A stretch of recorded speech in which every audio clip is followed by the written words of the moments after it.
Hey guys, welcome to my channel, Enchanted Ways. I am Danielle, and I am going to try to keep this Bird Box review, my thoughts, um, observations. I don't want to necessarily call it a decoding, because I didn't enjoy the movie enough to really try to sit down and decode anything.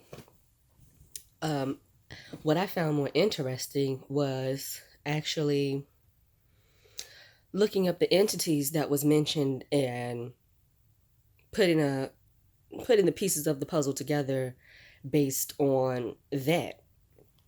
To me, what Charlie was saying and when he mentioned those entities was the most important thing that happened in the movie.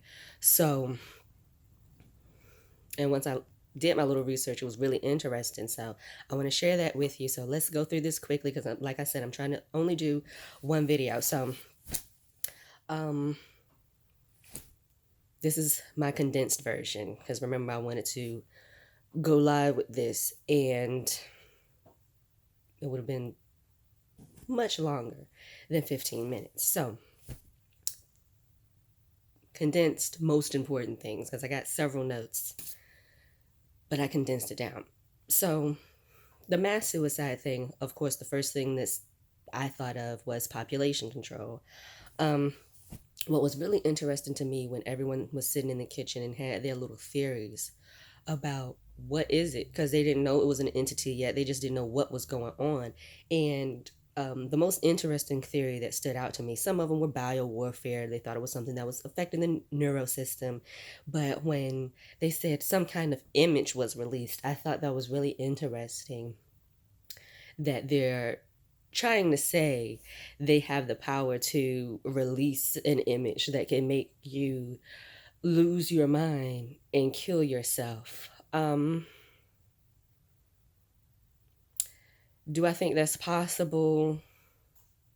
Kind of. If you're programmed and you're not paying attention and everything's just seeping into you and you don't have, if you're not aware of something, if you're not aware that you need to protect yourself, you're not going to protect yourself. So you're just watching stuff and thinking it's just entertainment, when enter, to come into, tame means to possess, and mint, I believe, is the state of. But so entertainment is itself ain't what you think it is by the very definition of the word. So um yeah. So I think yeah, it could be possible that an image could be released because images are being released all the time and they're affecting people, absolutely. Would it be in this grand fashion and this dramatic? Do I think anything like this would ever happen? Really? That dramatic and everybody just killing themselves? No, it would be much more subtle than that, if it was going to happen. And who knows, may have already happened. But I thought that was interesting. And I also thought it was interesting how you weren't safe. What's his name? BD Wong, I believe. How he wasn't safe just watching a camera, was transmitted through the technology as well. So, Charles, let's talk about him. Because, like I said, I felt his little moment was the most important, and they dismissed him. So, it's really something you need to pay attention to. Because, like, oh, you taught yourself, huh? So apparently, if you teach yourself, you're still a fool. You need to spend thousands of dollars, and someone has to teach you and give you a piece of paper in return for this money in order for you to actually be educated. And I thought it was real interesting coming from the academy chick who's calling herself a cop and ain't even finished yet. Girl, how about you worry about passing all them tests and shooting that gun properly and not losing your mind over the sight of blood, but you want to be a cop? Girl, you didn't even see the body. It was just blood. And you ready to go get your baby daddy Machine Gun Kelly and steal the car and come back to the store and live happily ever after. That was the plan. As soon as she saw that blood, that was the plan. And that's what they did.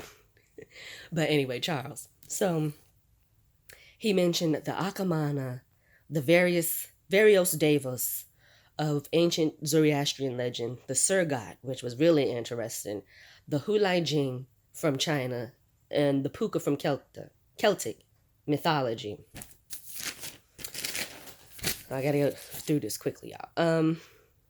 So I'm gonna come back to that really quick. What I noticed in the movie, and I don't know if anyone else caught it, I was wondering, were the animals being affected as well? Because where were all the scavengers? I mean, were they just full?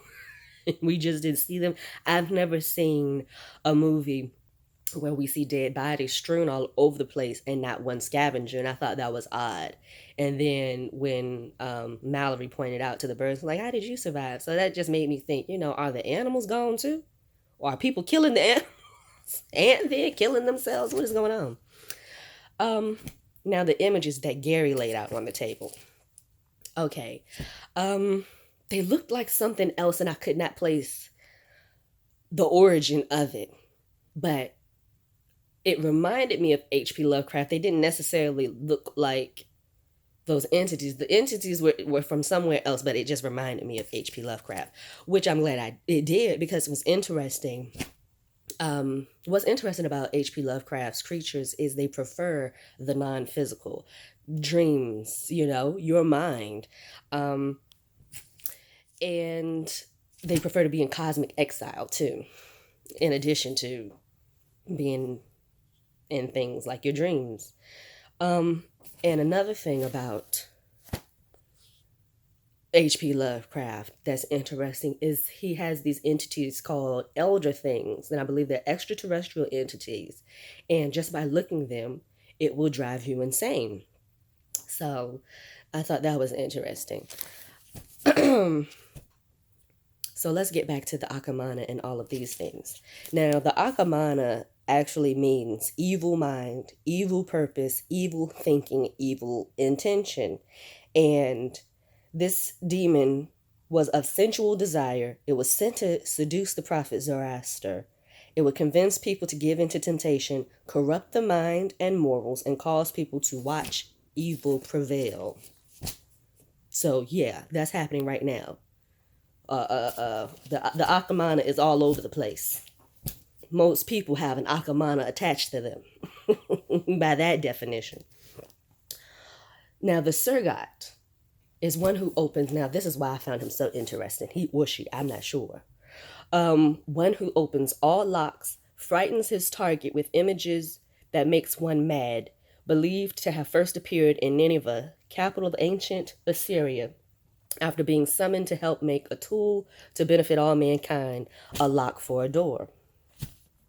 Now, I found that interesting because it's like, you know what? If you know what you're doing, that's a powerful entity to work with. It unlocks every door. There isn't a mystery you can't solve. Like, I feel like if you're careful, maybe. I don't know, you just keep in mind you're running the risk of losing your mind and all that comes with that. But it's a very interesting entity to me because it can unlock all doors. Like, that's a positive thing to me. And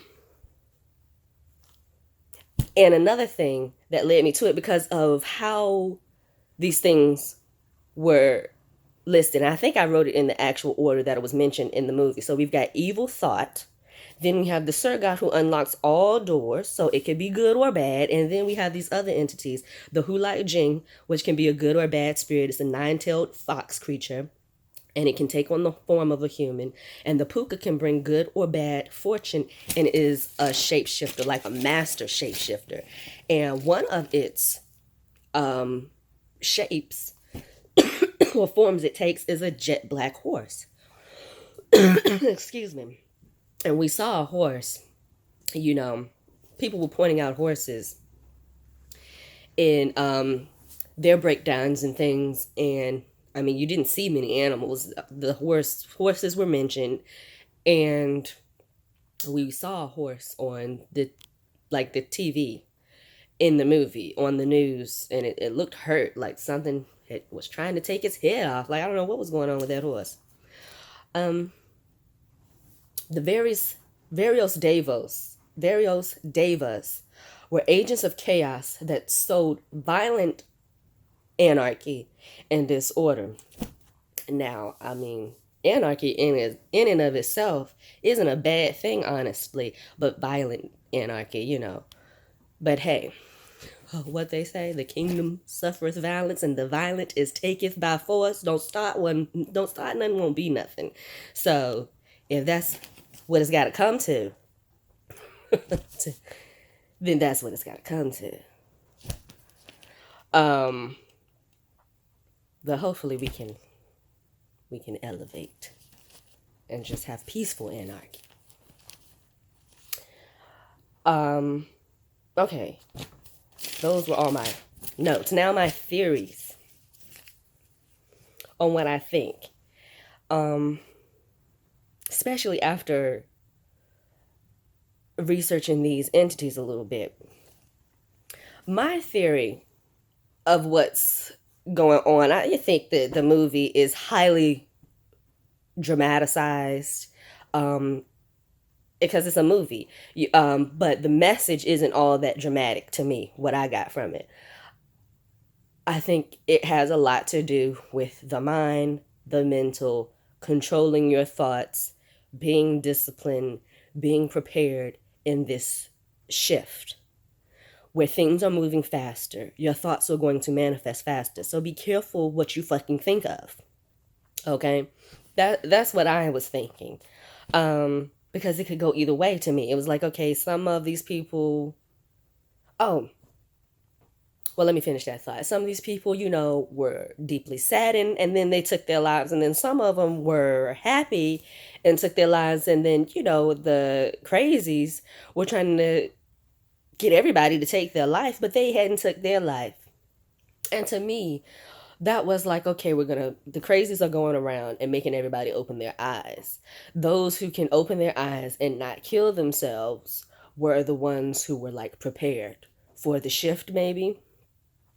Because it's like, okay, how we can agree that the way things run right now, it's sick. We live in a sick world. So to be normal in a sick world is to be insane, actually. So if you're crazy in a crazy world, are you really crazy or are you the normal one? You know what I'm saying? So we call them crazies, but were they really crazy? They weren't killing themselves. It was like an initiation type thing going around. Okay, we're going to make you open your eyes. Are you going to survive this? Or are you going to come roll with us? So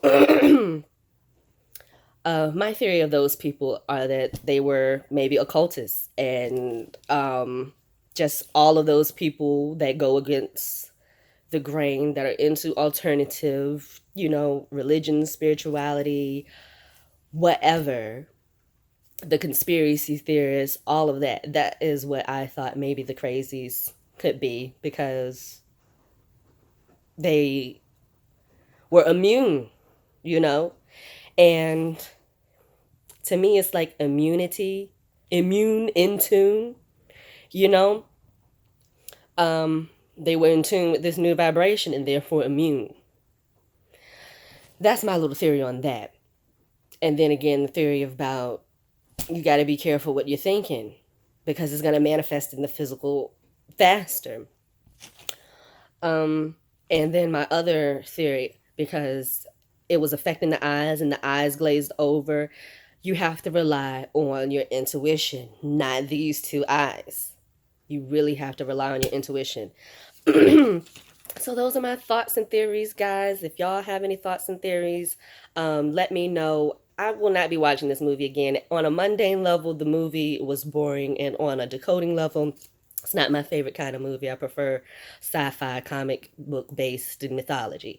So that's it, guys. My time is running low. Thank you for watching. Sabrina is coming up. I got to catch up and do chapters 2 and 3. And then we'll be getting into color symbolism. So thanks to all of my new subscribers. Welcome and stay tuned, guys. See you on the next video.